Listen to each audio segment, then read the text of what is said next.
Thank you. Hi, everyone. Well, as the slide say, my name is Mariana Roche. I will present more or less like what was my experience coming here, what I was doing in Colombia, why I decided to move to Berlin, and pretty like a really good like idea. You will have a good idea what I'm doing here with the companies that I have here, and also some other freelance projects that I'm working right now. So I pretty much say everything. I will give a little bit of my background, and I will present the Menstrual Health Hub. That is one of my companies. One of my co-founders is here, Daniel Kaiser. And the other co-founder is in Australia in this moment, Milena. Then I will present the Fair Photo Agency. My co-founder is also here, Linda. And at the end, I will present like in really fast way, because you will be tired to hear me, some other projects that I'm working here in Berlin. So, well, who is Mariana? Well, I'm from Colombia. I'm 27 years old. One of my hobbies is photography. I'm crazy about rock and roll, punk, blues, and every kind of rock. And I'm a dog lover. I'm crazy for my dogs. Both of them are in Colombia, and yeah, I'm crazy about it. And I will have a new dog here in Berlin quite soon. I'm quite excited for that. My education, well, I have a degree in law in the Rosario University. I graduated with Academy Excellent in 2013. And then I made a specialization in the Rosario in External University in Human Rights and Humanitarian Law. Some of the things that I did while I was studying in Colombia is I participated in a kind of like moot court from the Latin American Court of Human Rights with the Catholic University in Peru. We won, and I get the title of Best Speaker. Then I made my internship with the Rosario University and the Utrecht University in criminal law.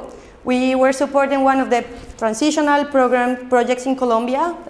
I said transitionals because it was with paramilitaries, and if you know something about like some of the issues with Colombia, you will know that was not a transitional process, was not justice, was just an interesting situation, but we work with the court trying to bring some precedents in criminal law so they can implement the precedents of other international courts in Colombia. So I had my degree and was like, now what? I was always super critical with social realities in Colombia. I didn't want to be the typical lawyer. I didn't want to like just get dressed and high heels and go to the court. I didn't want to spend all the time in an office, and I didn't want to be the typical human rights lawyer just making research and papers to present and don't have any impact. So I started to question myself, like some of these people, like how to create like a personal revolution, individual revolutions. So try to change the world with your daily life. So how can I create like impact just in the way that I do the things in my normal life, like how I behave with others, how I work with others, how I support others, and how can we with easy things like change the life of others with our daily things. So I started with my first entrepreneur like project in Colombia was a magazine of art and culture. The name was Contraluz, and the idea was give a space, like really easy space for those artists in Colombia, and actually then we started to work with Latin American artists and artists all around the world to create a space that was not a typical gallery, that they need to go there, and actually it's quite difficult to enter in this area, so they just can just send an email and we will create the space for them. We did this for almost a year. I have a huge team back in Colombia, but then was like some problems with the team, was they didn't have the time because of course this was pro bono and they need to like pay rents and everything.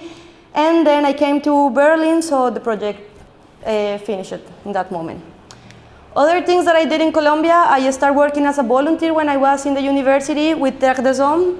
It's an NGO that worked with different topics, but one of them was restorative justice, and actually with one professor of my university and other partners of my university, we convinced the headquarters in Switzerland to bring the restorative project to Colombia. And we opened a project for 3 years. And as soon as I got my degree, they hired me, and I was working with them for like 5 years back in Colombia. Actually, I still, every time that I go to Colombia, I made some projects with them. Then, huge mistake, I started to work with the Colombian government.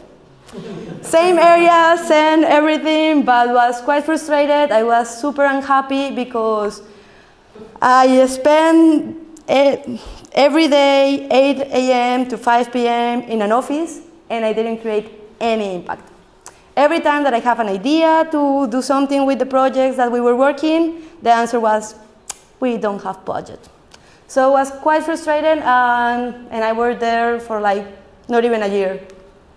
Then I decided to come to Berlin. So why I came to Berlin? The first time that I came was in 2014, and was because I was in that moment working with Terre des Hommes, and I came to a seminar in Geneva, but I stopped here to visit my ex-boyfriend, and actually making that travel, I just realized that I love Berlin.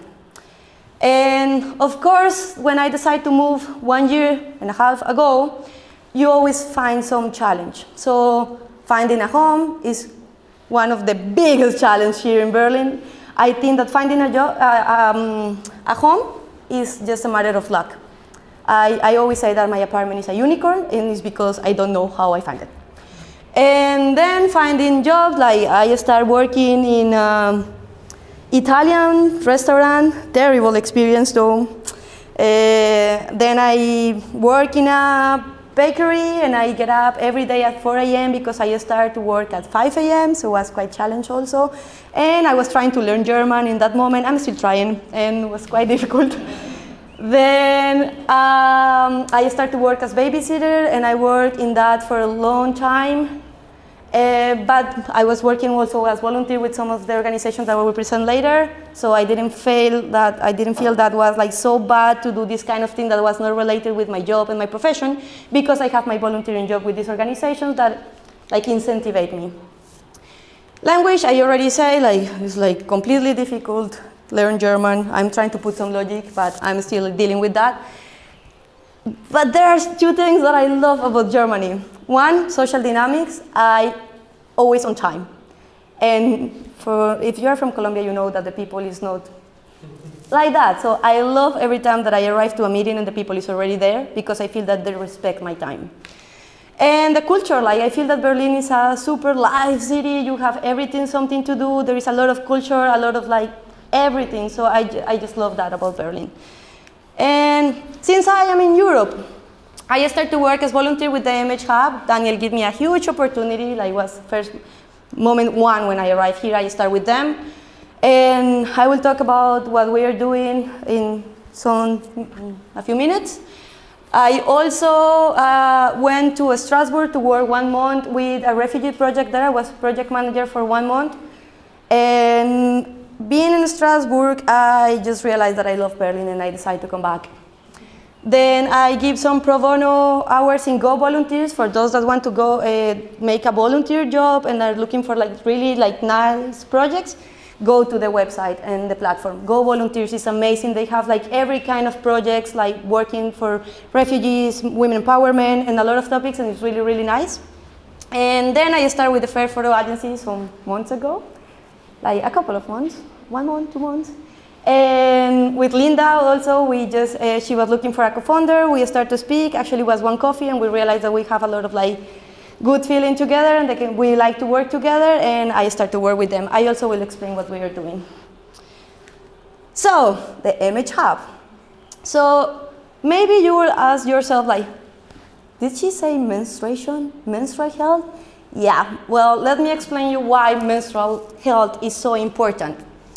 Menstrual health is a cross-sector issues that have a lot of like relationship with health, education, I have this, gender, water, sanitation, environment, human rights, social protection, child protection, economics, private sector, and I can continue like name things that actually are involved when you are talking about menstrual health. But also, menstrual health is a critical to achieve 6 of the 17 Sustainable Development Goals. Good health, education, gender, clean water, decent work, and responsible consumption. So actually it's the key to achieve gender equality, if you want to see it in that way. And also breaking taboos, and I will explain a little bit more. So, what we are doing and how we want to achieve this big goal. So we are working with 3 different areas. The online MH Hub, that is a platform that I will explain, and the consultancy office and some events. We are not working with women and girls directly, but we are working with the organizations that are working with them. So we are trying to connect what they are doing so they don't replicate efforts and they actually create better impact and don't fight for resources. So we are working in these 4 pillars. That is what we break all the projects that we are doing, and it's easy to understand for the organizations and for the people that go to the platform. Innovation, new apps, like for those that know Clue, for example, here in Berlin, new products and that kind of stuff. Policy, what is happening at the political level in different countries, and we are able to compare what is happening, why in some countries is this minister, in other countries is this other. Education and learning, like better approach, which tools you can use to teach girls and also young boys about menstruation and menstrual health, and research. Oh my God. One of the things that we are doing with the platform is not only provide organizations with this amount of information that they can use to actually start to implement a better approach or just facilitate the process that they are doing, we are also mapping who and does what, where, and how they do it. So we are able to identify, for example, here, gaps. Why is there a lot of organizations here, but there is no one here? What is happening? Why everyone is coming here? How they do it? This is a corporation, this is a social corporation, it's an NGO, what kind of organization is, and we are able to connect them. So this is a really fast way to explain MH Hub. It's more complex. If you have some questions, I think that Daniela and I will be here for a while. Please make as many questions as you want. So, good thing that happened with the MH Hub in the last months. We participate in an incubator program and we get selected, and thanks to that we have a co-working space, amazing co-working space in Factory. We participate in a pollination program, we won, and thanks to that we have a really nice promo video that we made with the resources that they gave us to us. And we participate in the eBay Startup Cup with more than 30 organizations, startups, and we won second place. So it was a really amazing experience. I actually recommend doing this kind of process when you want to create your own startup, because it helps you to understand the market, your customers, and actually to develop the business plan. And the networking is amazing. So one of the events, I already told you, we are making also events, coordinating high-level events, small events here in Berlin for those that are interested in the Berlin Female Health Collective, that we made some meetups every month, and in order to create awareness and the people that is interested in go to these events, we talk a lot of topics. Last month was sex and pain, and we are in this moment deciding what will come next.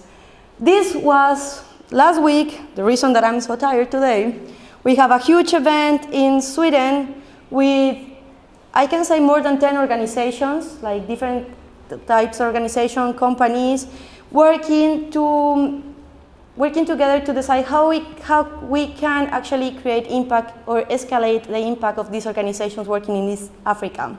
It was amazing, actually see what is happening there, have the opportunity to talk with people that is actually working on the field and not sitting in an office. It's the best way to learn what is happening and how you can do something for them. Now, Fair Photo Agency. So the Fair Photo Agency is based in Sweden, but the operations are here in Berlin because Linda decided to move to this amazing city. And what we are doing, we are dedicated to advancing sustainable consumption. So what we actually want to do is influence in the consumer behavior. So how we can do that through photography?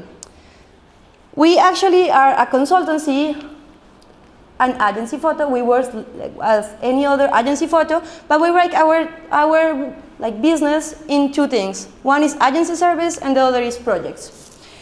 We are working, just imagine that this is like any other agency for photography, but we are quite exclusive at the moment to select the people that we want to work with.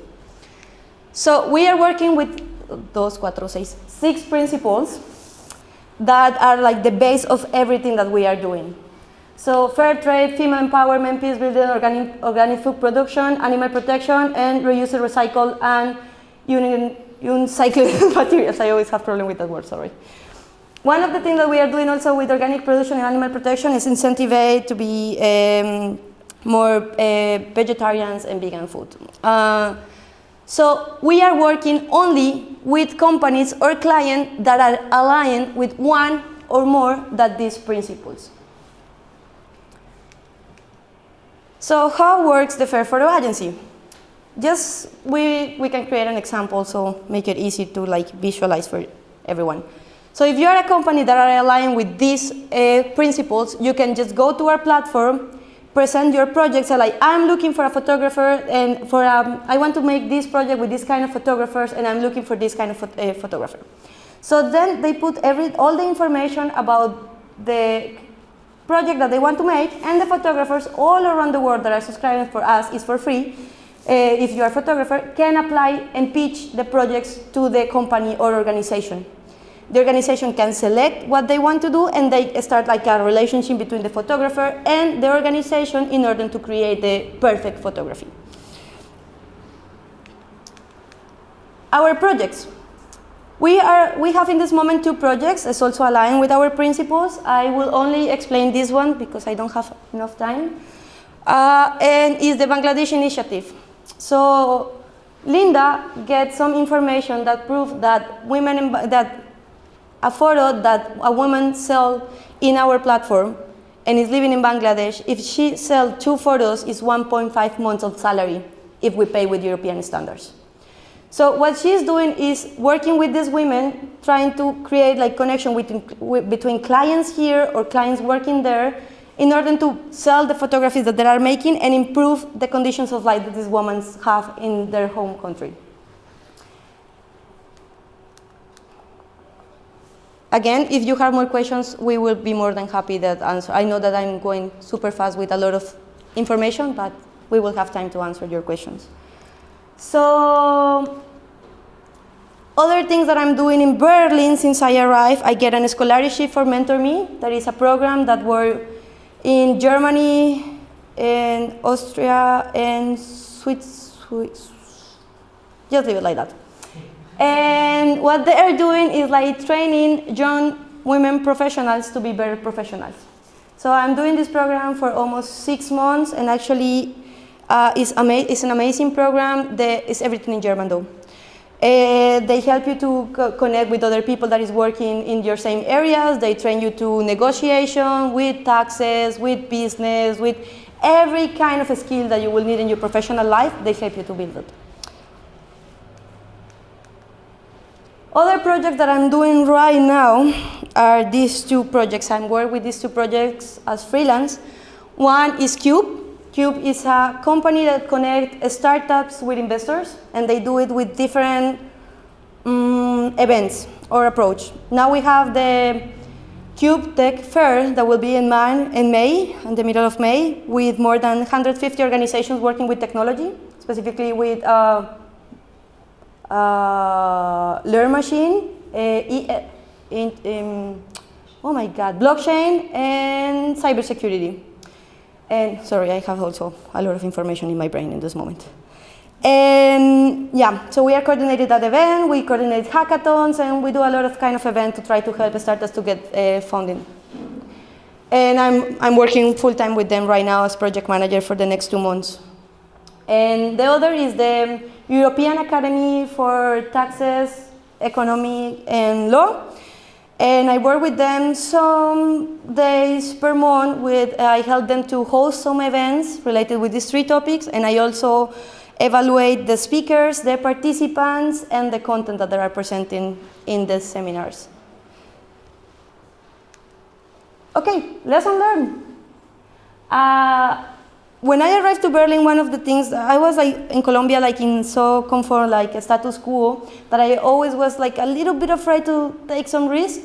And since I arrived here, I just realized that I need to try new things. I need to face my fears and just jump. And it's just because I did this is that I'm now working with the MHH and with the Fair Photo Agency. I have some ideas from photography. I just love photography. I'm crazy about it. And as I was working with human rights all the time and with social issues, but I never worked before with menstrual health. Actually, when I started, I didn't understand what I was doing. And now that I understand and I see how complex it is, I love it. And now that I see the impact that you can create with a platform for photography and actually make impact really far away of where you are in this moment and where you are like selling the photographies is like amazing. And I wouldn't be there if I wouldn't take the risk. I wouldn't have like I get this job because I was in Mentor Me. If I wouldn't be afraid because I don't know German, I can read German, I can understand, but I'm not able to speak. If I wouldn't be afraid to take and jump and don't get the scholarship, I wouldn't be here also. Like more, oh, no. I don't understand. It's not working. It is, okay, sorry. So some lesson learned is like more in a personal level, like having a supporting community get you through the tough time.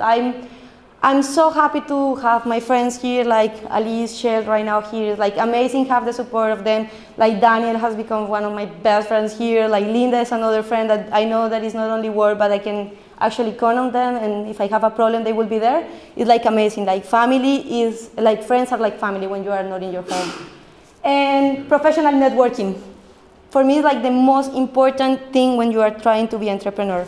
Like, have the networking, just go to meetups, go to events, talk with the people, but it's not enough just to meet interesting people. You need to keep the relationship warm. So connecting with them, invite them. Every time that you do something, like invite them. Personal branding, be careful with your social media. It's really important that people are tracking you. And that kind of stuff, and keep this networking working and all the time, like, is like really a good way to make contacts and actually get some jobs or clients. So I just want to say, like, my ex always told me, you always need to be grateful with the people that help you. And it's one of the only things that I keep with me right now, but I'm more than grateful with the amazing people that is working with me, Daniel Kaiser, Linda, such amazing group of people that I'm working with, and also our volunteers. Like, we have some volunteers working right now with us in the MH Hub, and one of them is also in the Fair Photo Agency. Celine, amazing person. She's working all the time with every time that we need something, and I'm more than grateful. This will be another story if it wasn't for these people that are with me right now. And okay, so how to get involved with the things that I'm doing right now?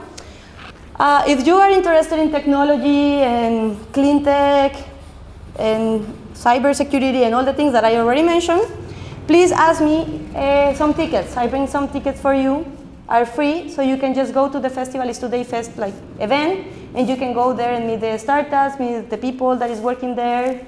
So just ask me.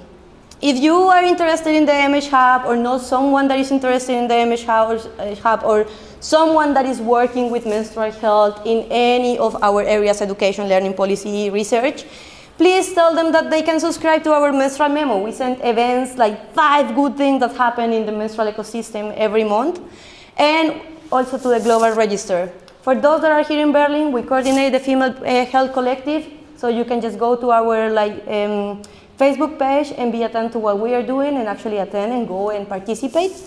And I want to invite you also to It's Bloody Time. That is an event that we are coordinating in Factory on the 28th of May for the International Day of Female Health.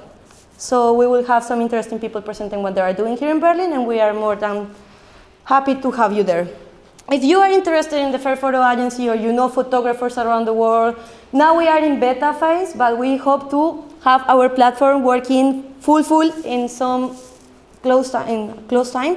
So photographers and enterprises that want to work with these values that I present, these principles, please send me an email and I will be more than happy to give you more information. And I think that is everything. Thank you.